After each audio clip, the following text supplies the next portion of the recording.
What's up, everyone? This is the Next Tape Podcast, episode 221 with Mikel and Tanyka.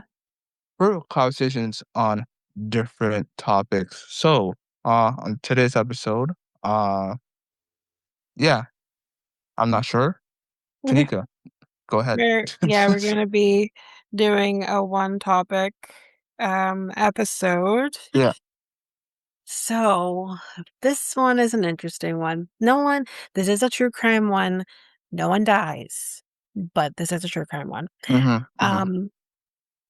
I'm gonna say it this way because chances are Mikel has not heard the story before.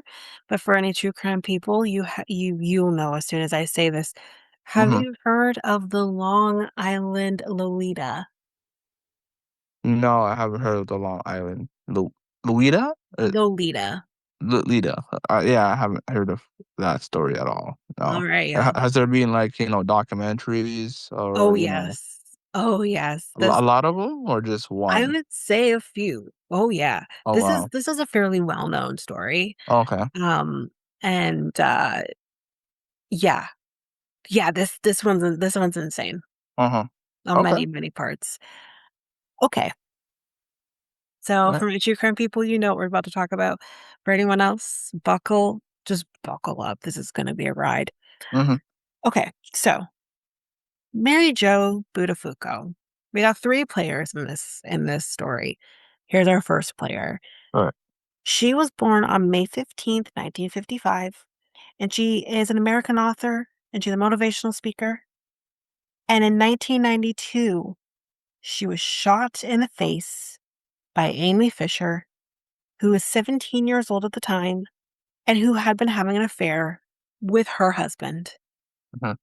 We're just going through, we're just shooting in there right away. So that's clearly where you see us headed. So her early life. So Mary Jo had met her husband, Joey, while in high school.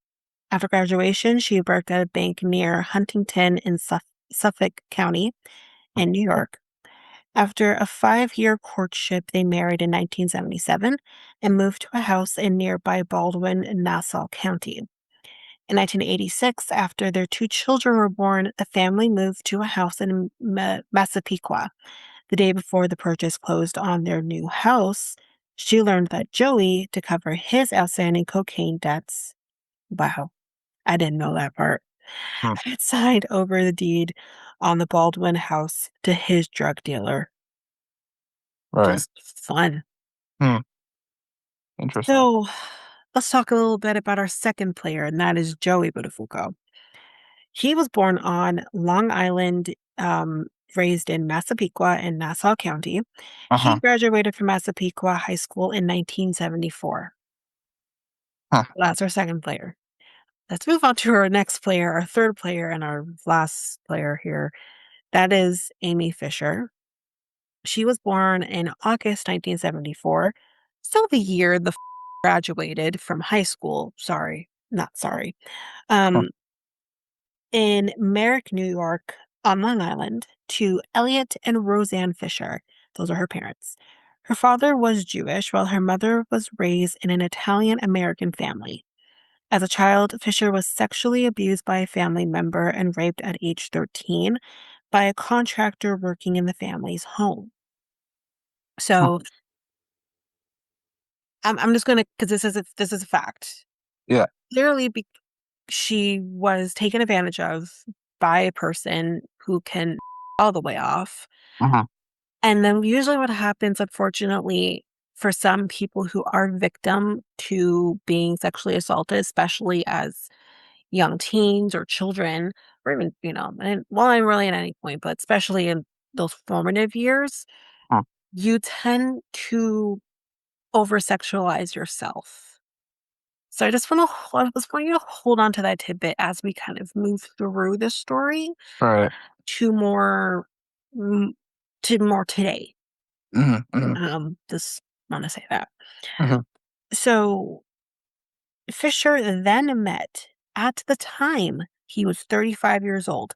Met Joey Buttafuoco in December of 1990. Here's another thing. You have a girl who was taken advantage by another person who was working within her home, and then she clearly has some form of vulnerability. I don't know how these predators, like, just know who to prey upon. It's like they can Mm. smell it. It's just I don't get it. But he clearly must have realized this girl has some sort of vulnerability, and he preyed upon it because let's face it, this man is an adult, and getting involved with a girl who at the time would have been 15, 14 or 15. Because remember, the shooting doesn't happen until 2 years later Hmm. when she was 17. All right. Okay. So, yeah, so she met him in December 1990 when he was 35, when her father took his car for repairs to Buttafuoco's auto body shop. Fisher later said that she damaged her own car several times as a pretext to go and see Buttafuoco. They began a sexual relationship the following summer. No, no, he raped her. Let's call it what it is. Hmm. Um, while Fisher was still underage and a student at John F. Kennedy High School in Belmore, New York. So on to the Positive. shooting. According to Fisher, because I'm going based on her, um, I want to go based off of like um her point of view on this. Mhm. Not because I give a I don't, but it is a little bit more detailed in her POV versus his wife, Mhm. because obviously his wife was the one who is the false victim to this. There's things that she's not going to remember that Amy Fisher obviously is going to remember. So that's when I'm going off of her point of view versus his wife. Hmm. So according to Fisher, Buttafuoco often, Joey, I should say, Joey Buttafuoco, often complained about his wife, Mary Jo, to her, hinting that he wanted Mary Jo, quote unquote, out of the picture. Hmm. Fisher ultimately asked Buttafuoco to choose between her and his wife, to which Buttafuoco replied that he chose his wife. Now, you think that should be the end of it. Well, no, Yeah. because well, yes, but you're dealing with a girl who probably has some issues going on mentally, and really no fault of her own. Like, I think anyone who's dealt with what she's dealing with, is going to have something come from that. All right. Now, I've not been assaulted in that sense, like, as a 13-year-old when someone is Uh-huh. taking Uh-huh. advantage of you. That hasn't happened to me, but I've kind of hinted at this in the past. I do know what it's like to be Amy Fisher, because 'cause I've been that girl where you have an older man taking advantage of you, and although, like, when you're that age, you're thinking, Uh-huh. "Oh my god, here's this older man paying attention to me," but no, he's a goddamn predator, Uh-huh. and I think the difference between me and Amy Fisher is I can look back at that and be like, "What the fuck?" You know, Mhm. I don't blame myself necessarily for putting myself in those situations because I was not the adult in the equation. Uh-huh. Um, but I don't think that's how Amy Fisher sees things. We'll get to it. But it's just like there's a lot going on here. Mm.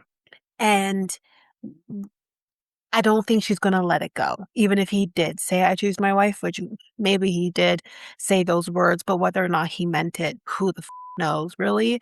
I don't trust Joey Buttafuoco in anything he says because he's a narcissist and thinks his doesn't stink. You don't freaking know. But I fully believe that this was a person who was planting these seeds in this young girl's mind to then do his dirty work.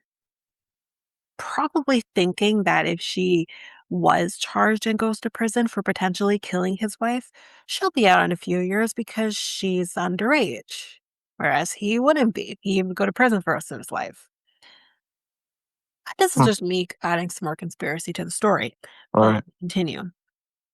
So Fisher Hmm. says she told Budafuoco of her intention to kill Mary Jo, and that he responded by telling her, "What do you think he told her? Do you think maybe he told her, hey, no, maybe don't do that? Hmm. Because Yep. you'd be wrong if that's what you're thinking he told her."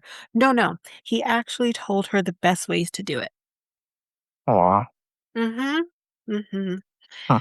Fisher obtained an FIE, I think it's FIE, FIE, who knows, Titan 25 caliber handgun with the assistance of another person. His name was Peter I think it's Guanti, sorry, Italian, who was a Brooklyn auto supply salesman who acted as her getaway driver.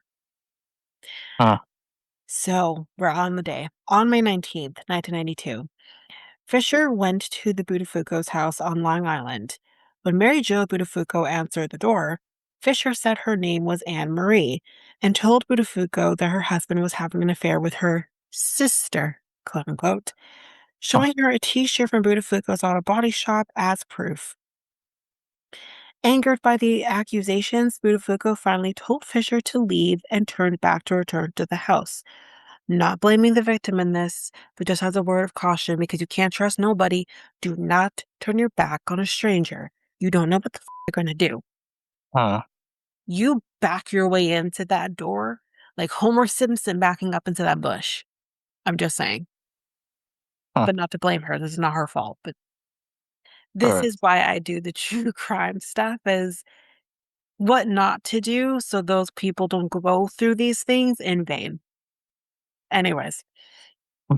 so yeah, so she turns around to go back into her home.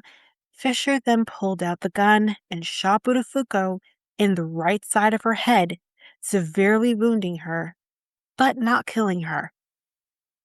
Later, Huh. Fisher said Budafuoco fell on her, and Fisher dropped both the shirt and the gun and ran towards the car, but then thought, oh, my fingerprints are on the gun, doy.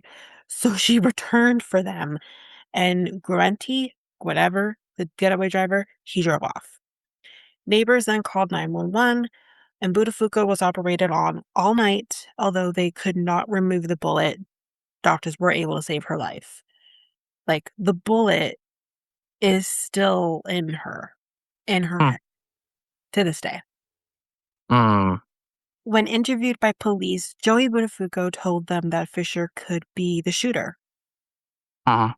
This goes back to my conspiracy theory that I feel like he planted these seeds so that she would do his dirty work, essentially, because she's underage. Huh.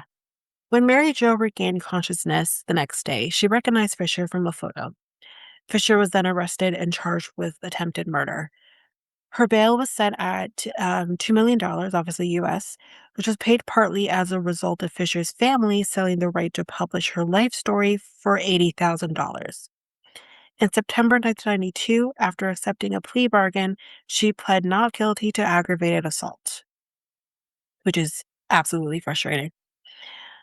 Joey Budafuoco denied having an affair with Fisher because, yeah, he's an adult and she's a child, so I'm not surprised that he would not tell the truth.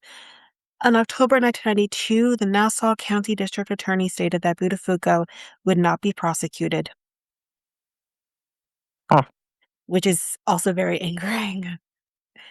However, in February 1993, the case against him was reopened due to, well, rape charges made by Fisher. Huh.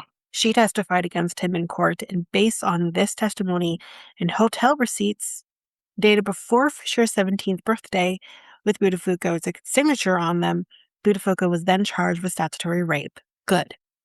At least that.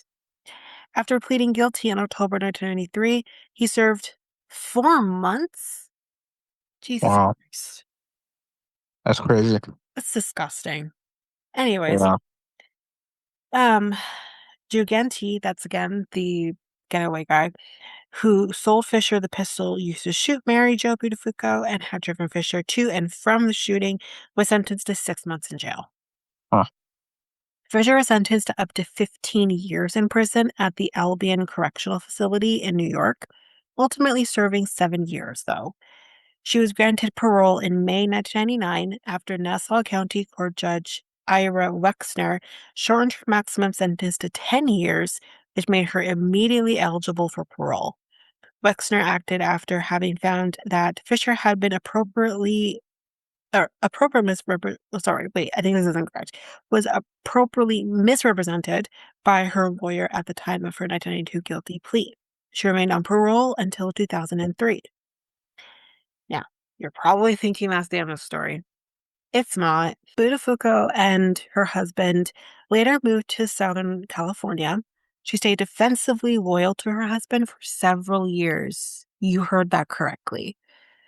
And I Mm. don't want to judge her in that. I don't think, like, if my boyfriend were to do something like this, I don't know if I could believe any of it. Um, Huh. I think because you just don't want to believe that the person who's supposed to love you and is that close to you, who vowed to protect Would you, would do such a is going thing? to do something like this. Oh, yeah. So I get why she Mm. still stood by her Mhm. man. I'm gonna try not to sing this lyric, but I get why she did. But I guess as an outside person, it's like how like none of this would have happened if he didn't literally make the whole thing start in motion. He started the whole thing by pursuing an underage girl and having an affair with her and was talking all this about you behind your back to said girl that caused all of this to happen in the first place. At least that, if you can't believe anything else, at least that's the problem. Anyways, don't worry, she will come to her senses. Don't you worry. So she was labeled tenaciously patient when she defended him after he was arrested for sexual solicitation of an undercover Los Angeles Police Department officer in 1995. So 1992, he is indirectly responsible for the shooting of his wife for having sex with an underage girl. Then 3 years later, in 1995, he is then sentenced or going through that process because he clearly was soliciting who he thought was a sex worker instead it was a police officer. Like, throw the whole man out. This is ridiculous. Huh. So, um, she said that the officer had misunderstood and that her husband was guilty of nothing more than being, quote, girl, please, a friendly guy. Huh. Just just a caution. If a man is being tried and then ultimately sentenced for solicitation of what he thought was a sex worker, that is not him being a friendly guy. Men can be friendly, of course, without the context of them wanting to have sex with you. I'm not saying Mhm. that doesn't happen, Mhm. Mhm. but most of the time, those men aren't then being accused of soliciting sex. I'm just saying. Mm. Yeah. Ugh. Okay. So, as I said, she will come to her senses because she did file for divorce in Ventura County Superior Court on February 3rd, Mm. 2003. Mhm. Thank God. Mm.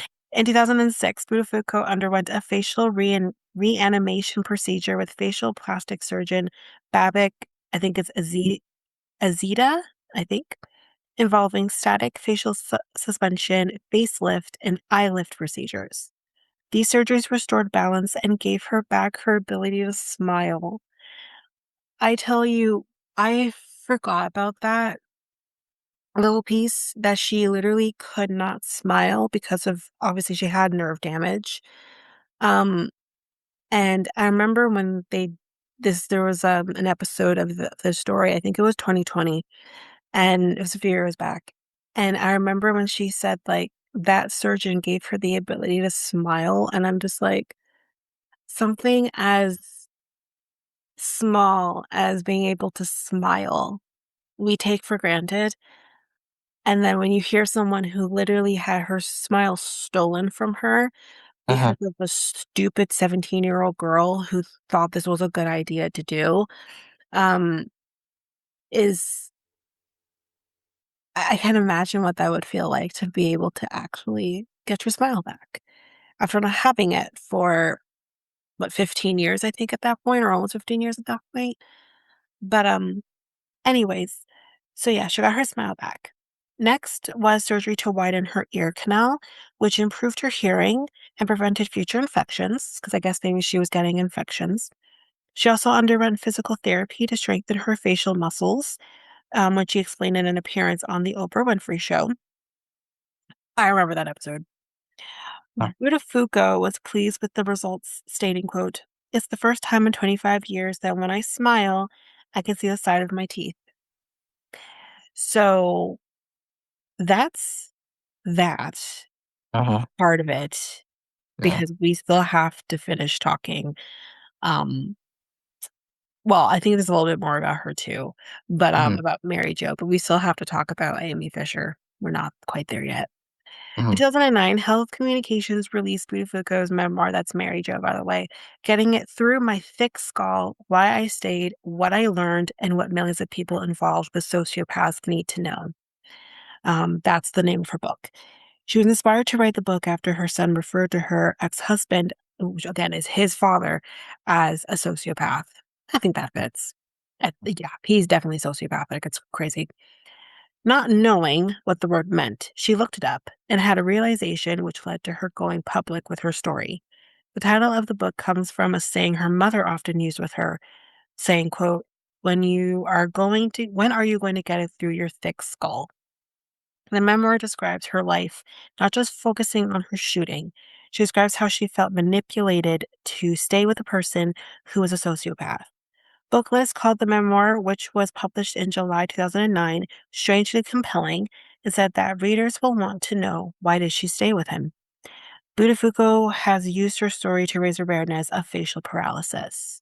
Uh, Um, Her personal life, yeah, she has her two children, Paul Buttafuoco. I would have Oh, yeah, Paul Buttafuoco. Okay, it's Paul because his name is Joey.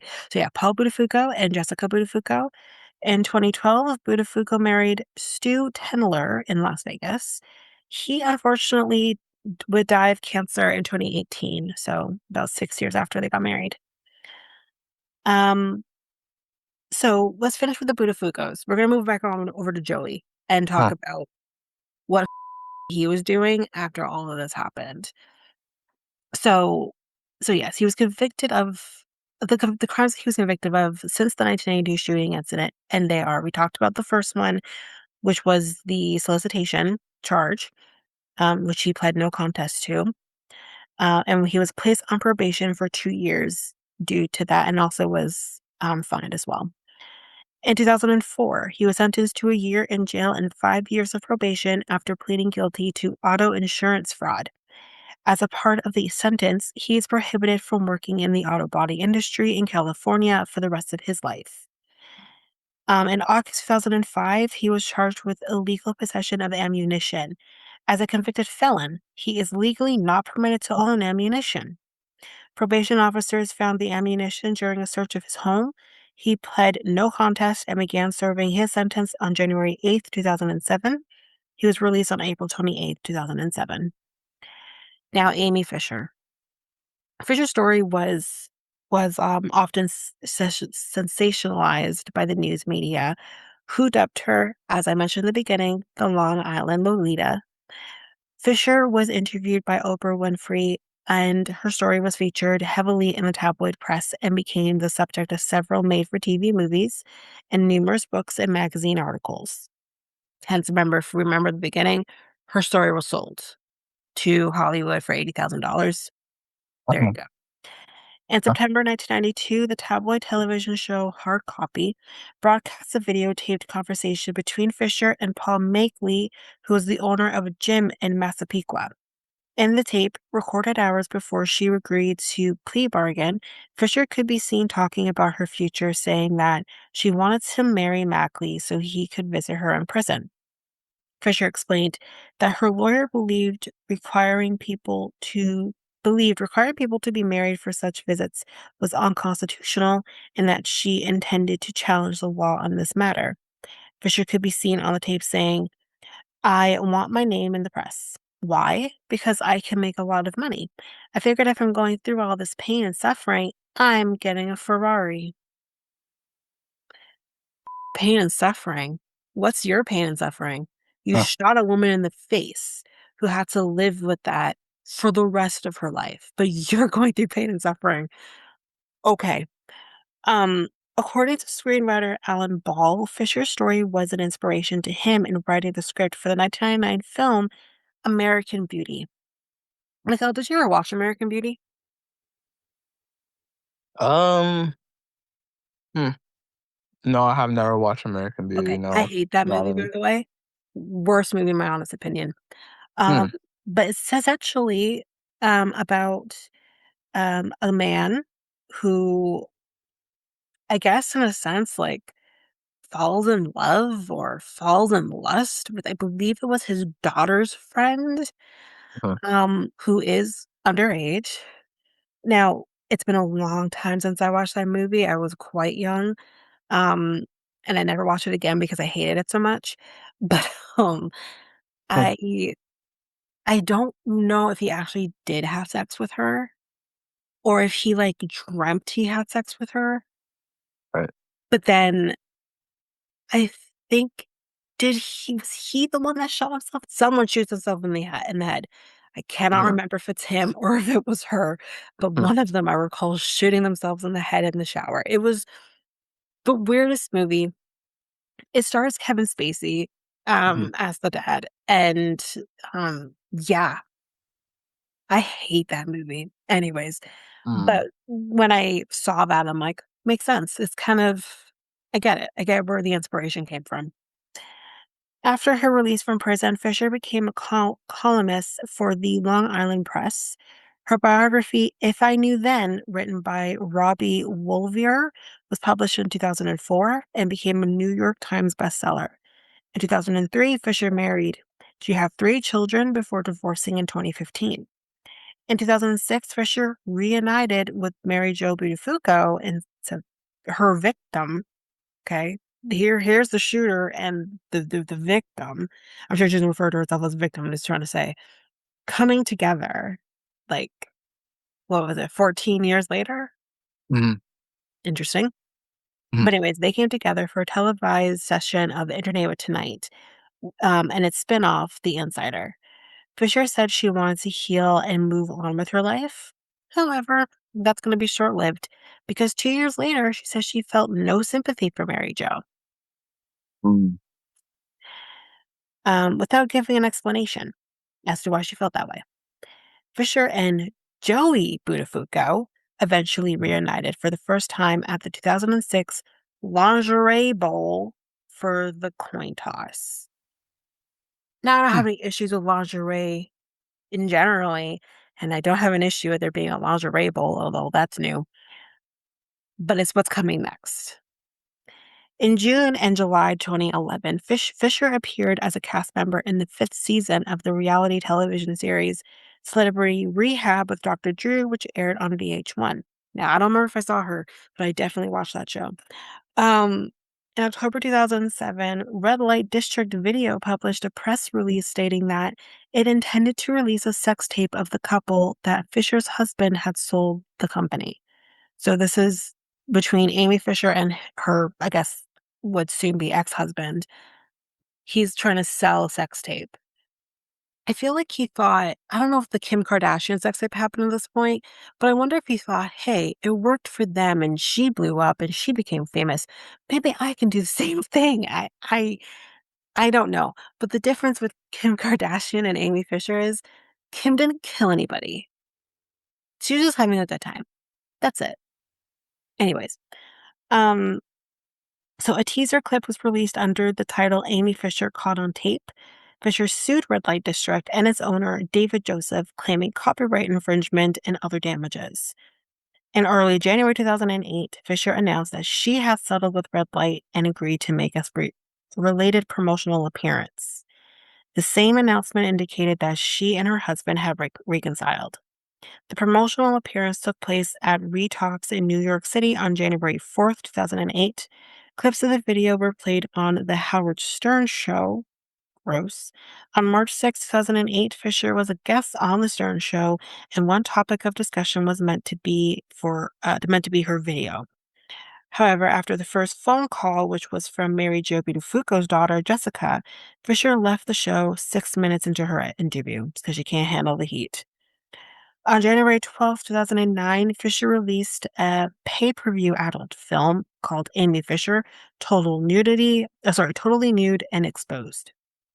So now she's entered into a world of pornography. She Mm. signed a deal with Lee Entertainment to become a stripper, doing club shows at least once a month.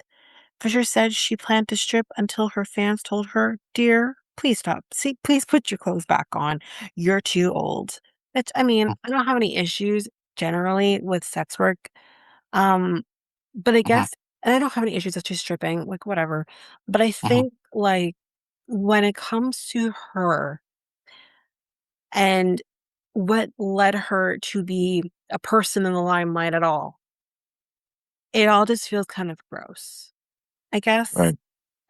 It's kind of like what we talked about, the guy who got his balls chopped off, um, by his wife at the time. Mhm. Mhm. Um, it's kinda like that too because he also went into a world of pornography afterwards, and it all just felt gross for the reasons that he ended up being in the quote unquote "limelight" at all, was you raping your wife, and she'd had enough, and she chopped your balls off. Well, not your balls, your dick, but anyways. So, Mm. you know what I mean? It's just Mhm. Mhm. I generally do not have issues with people doing sex work. Do what you gotta do, make your money, I don't care.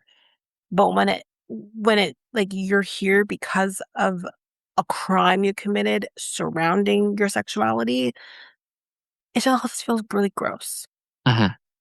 and exploitative. But anyways, Mhm. Mhm. so yeah, she did that. So in September 2010, Dream Zone Entertainment released the adult film Deep Inside Amy Fisher. That's disgusting.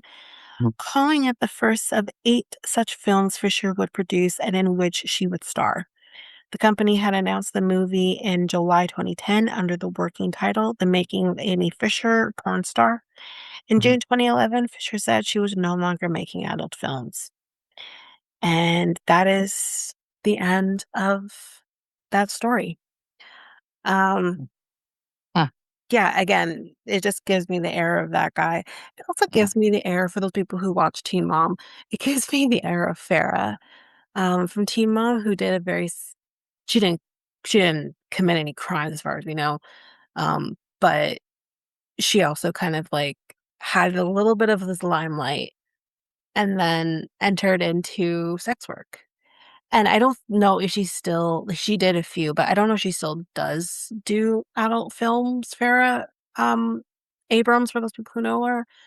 But I know she definitely took that and ran with it, though. She had, like, a sex toy line, and it's like I guess it's not as gross with that, but it just kinda just gives me that reminder because 'cause I'm just like, kinda feels like that a little bit, like, how she kinda got into it, but, um, as much as I hate Farrah Abrams, I think she's a horrible human, and Huh. I'll say it, I don't care, I think she's a horrible mom, for those people who follow her or know what's up with her, um, at least, she took it and she did something with it, whatever.